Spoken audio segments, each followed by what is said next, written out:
But first, as I said, one of Britain's wealthiest men is pledging significant funding to help begin a government-backed programme of research into Lyme disease. John Caudwell made his fortune when he co-founded the Phones for You chain and sold it for £1.5 billion. He, along with his ex-wife and 3 of his children, were all diagnosed with Lyme disease in 2015, as he told us on this show. Now he's written to Jeremy Hunt, the Health Secretary, saying that the government has woefully under-resourced this research for far too long. If you don't know too much about Lyme disease, it's a bacterial infection that is spread to humans by infected ticks. Official estimates put the number of new cases in the UK each year at around 3,000. But Lyme disease charities say that the figure could actually be much higher than that because they believe it often goes undiagnosed. When John Caudwell joins us this morning. Good morning, John. Good morning, Anna. And Morven-May MacCallum is with us too. Morven, hello. Hi there. Hi. She was 15 when she had to drop out of school because of the effects of Lyme disease.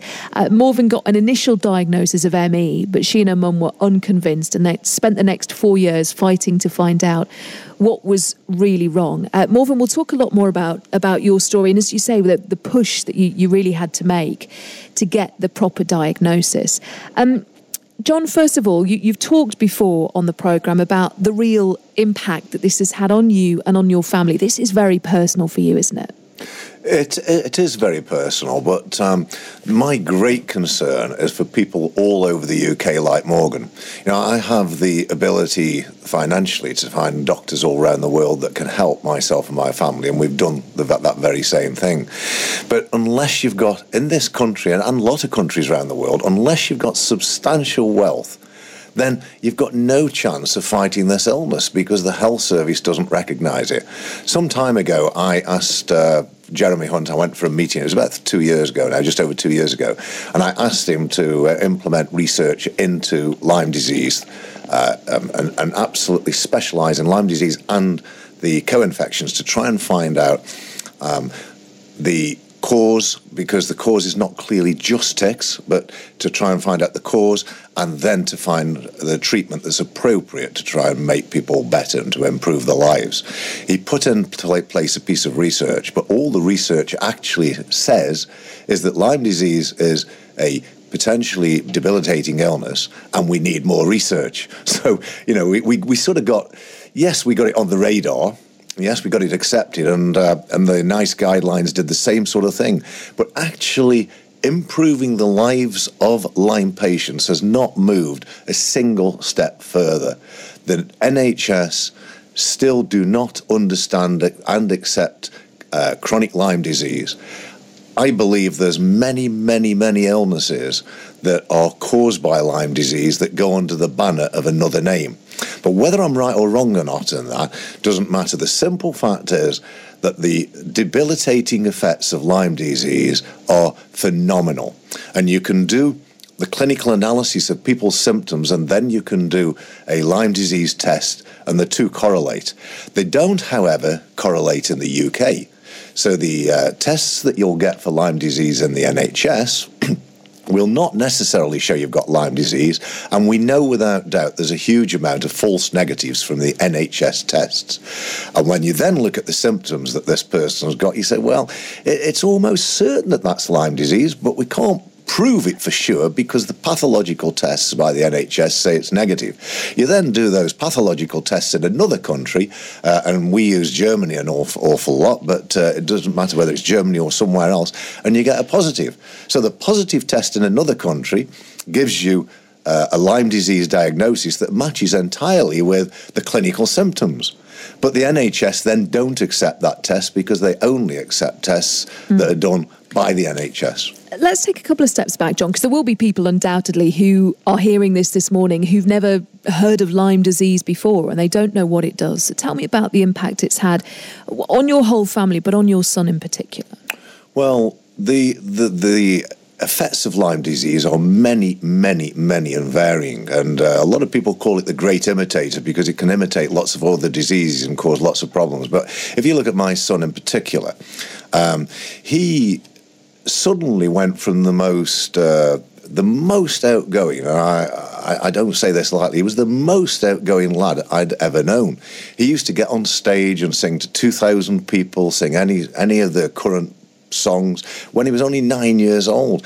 And he was so full of life, so full of confidence, such a wonderful little personality. And then all of a sudden, when he was about 11, he just collapsed mentally. And he became agoraphobic, hematophobic, was unable to go to school, and his mental state deteriorated to the point that over the years he could barely get out of his bedroom, let alone go out in the outside world. And that continued and continued and continued, and nobody understood why it had happened. We had psychiatrists and psychologists and therapists, and nobody could really find a reason why this had happened. And we had no idea either. And then because of my work with Caudwell Children and a new centre that we're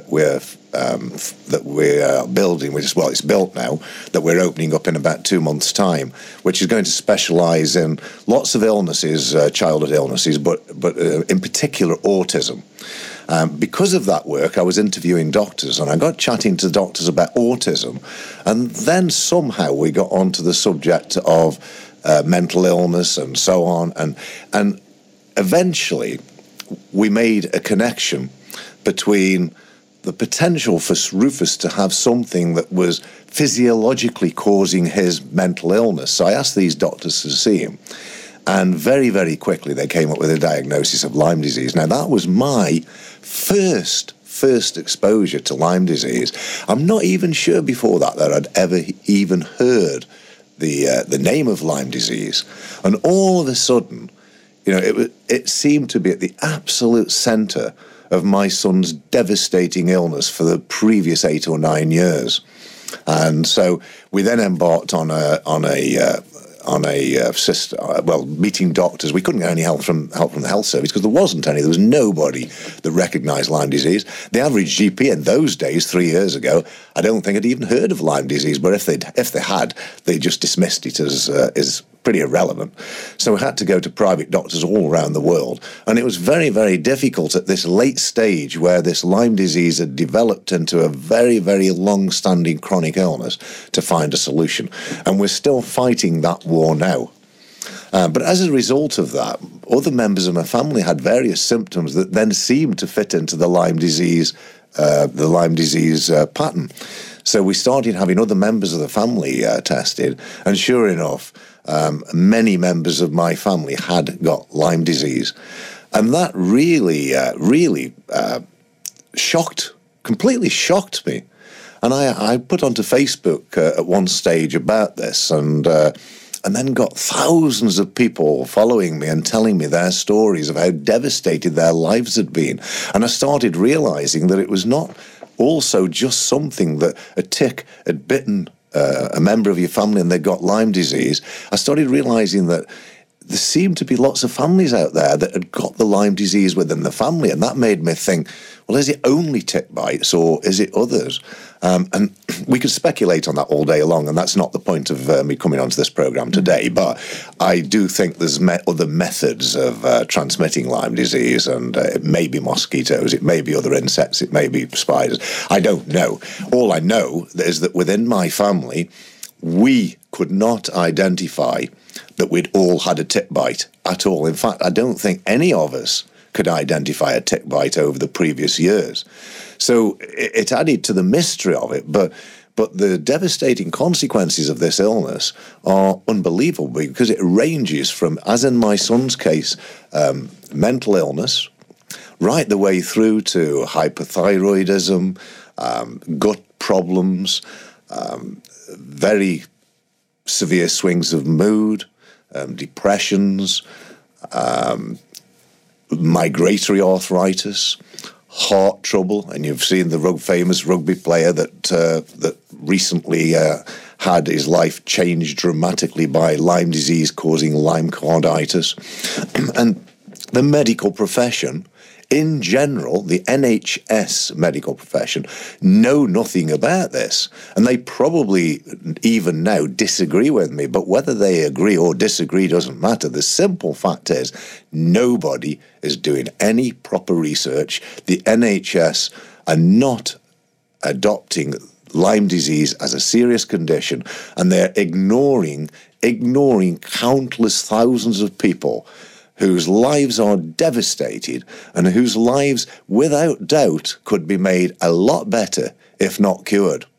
John, before we get on to your letter to Jeremy Hunt, Morven, you're listening to all of that, and I'm watching the texts and tweets coming in as well, 85058 at BBC5 Live, all kinds of different and similar experiences that I'm reading. Morven, for you, the way you felt and the diagnosis, those two things were a very long way apart, weren't they? Yes, definitely. I was wrongly diagnosed for about 3 years before I was correctly diagnosed with Lyme disease, and that was only because my family and I went privately, and my blood was sent to America and to Germany in order to get those positive tests.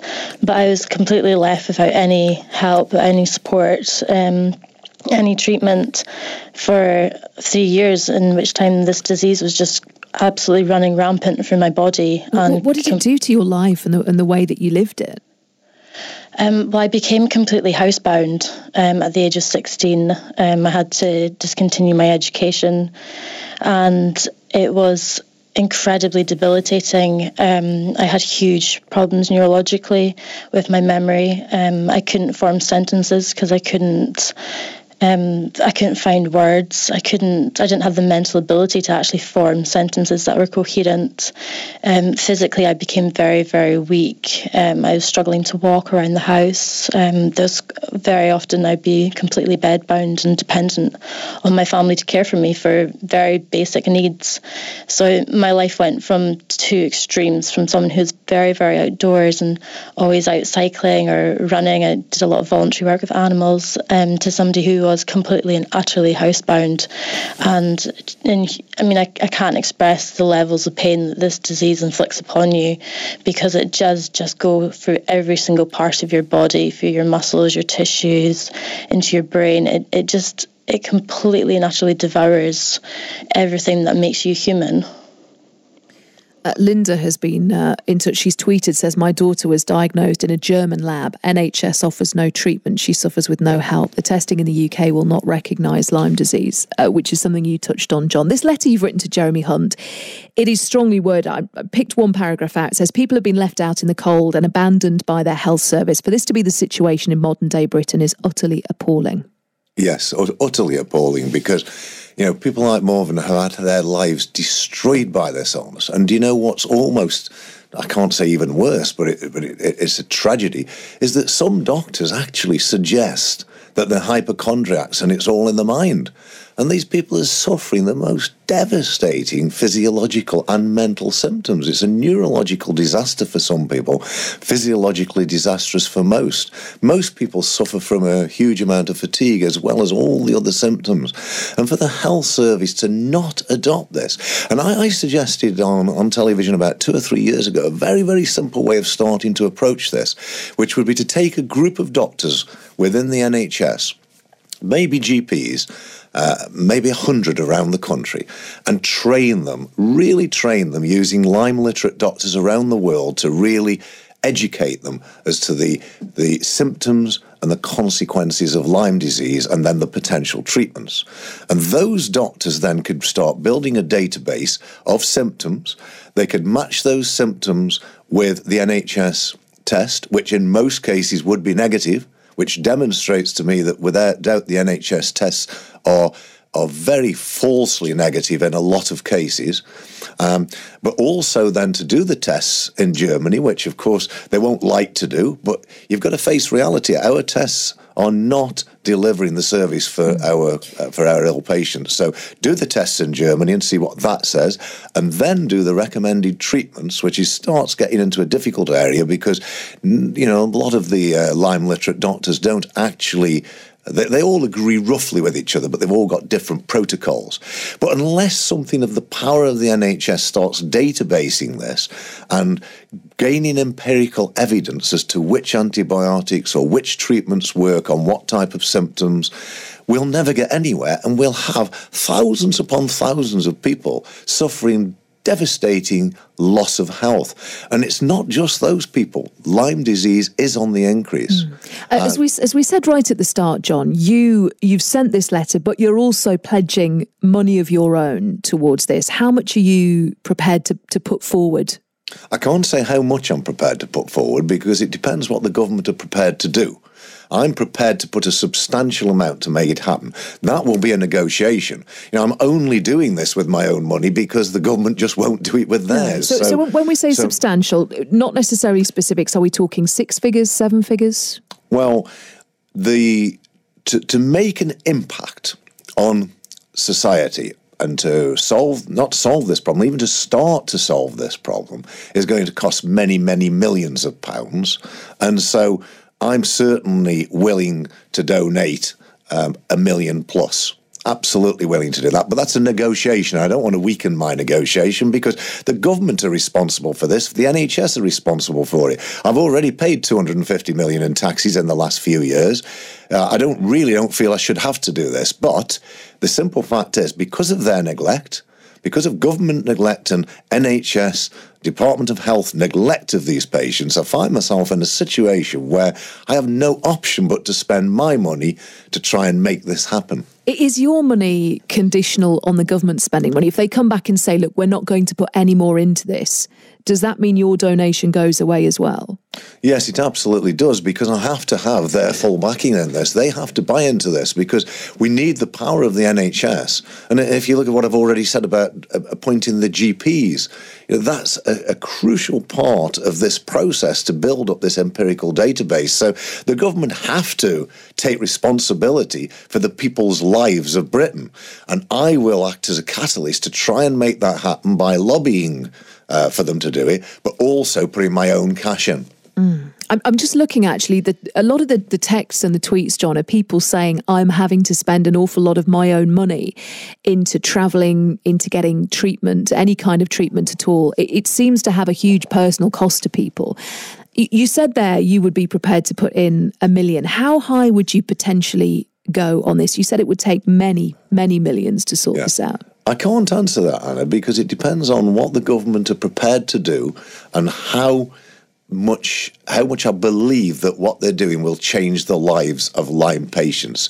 But if you're asking, would I go more than $1 million? Yes, I would, but I don't want to give them away a negotiating position. I want the government to fund this. I will do what it takes to make this happen, provided I believe that what the government are going to do is to make a huge difference to Lyme patients. And this doesn't just affect the Lyme patients of today, because without doubt there are going to be tens of thousands more Lyme patients whose lives are destroyed in the future. It could be you, Anna, hopefully not. It could be any one of you listening to this programme, could go out tomorrow into the countryside, or even in your own garden, or even on the doorsteps of your Mayfair apartment, and get bitten by a tick and have your life devastatingly changed forever. Morven, how much of your own money do you spend on this? A huge amount. My mother really has worked every hour that's been given to her in order to pay for my treatment, but without it, I'm really not sure if I would even be here today, because I was so unwell by the time that we went privately. And that's a common story, throughout the Lyme disease world. Anybody that's got any financial resource at all ends up spending every penny that they've got to try and go around the world to get the proper diagnosis and then to get proper treatment. And it's just so cruel, because these people are left with no way out other than to mortgage the house and spend the money to try and get better. There's a text here, one of many. It says, I'm a psychotherapist. I've had 3 clients with Lyme disease, all of whom went undiagnosed by doctors, all told they had chronic fatigue syndrome.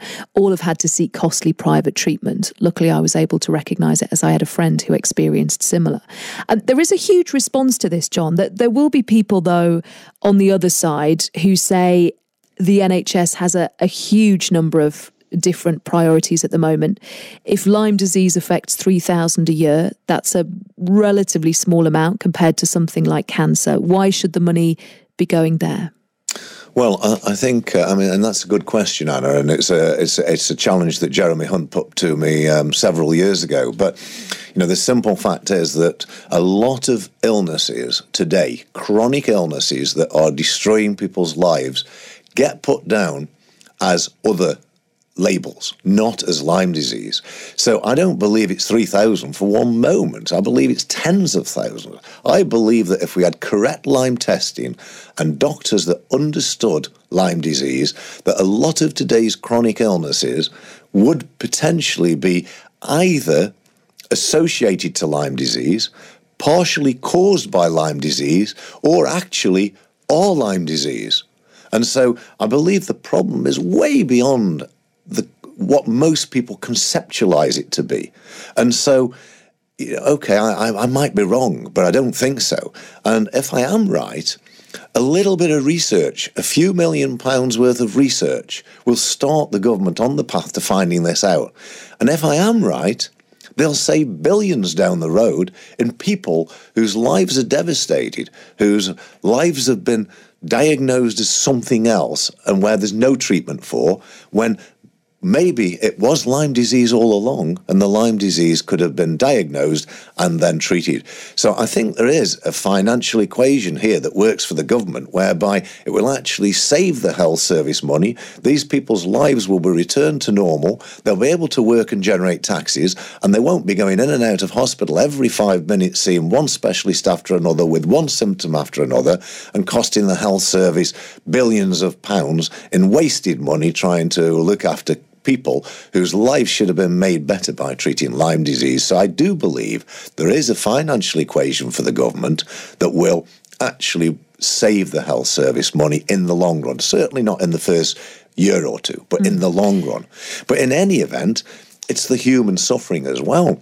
And to have thousands and thousands of people that are suffering and completely neglected, no money whatsoever put into it, is appalling and negligent. Well, there's a text here, John. It says, delighted to hear John's announcement today. Thank you. I'm a mum of 2 living in London. Fortunate enough that family have been able to fund overseas treatment in the US. Would probably not be here without it. Lyme patients desperately need better diagnosis and treatment as soon as possible. There's been a huge response to this morning. Texts, tweets, calls. We'll do some of those soon. John, thanks for joining us this morning. Really appreciate it.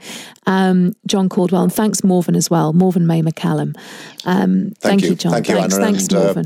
Morven, Thank I really hope that you get better soon, Morven. Oh, thank you. I really feel for you. It's such a horrible situation for you. The same all. for your family, and I think it's really commendable what you're doing, putting your money forward and really championing the cause. And I hope that in lead up to that, we can also get more awareness raising and treatment in the short term, because research does take a huge amount of time. So I think it'd be brilliant if we could get something for the long term and for the short term as well. Thank you both so much. Thank you, Morven. Thank you, John. Let me tell you what the Department of Health and Social Care say about this, because as we said, John has written them a letter. It says, we're determined to have the best evidence-based understanding and treatment of Lyme disease to help those who suffer from this terrible disease.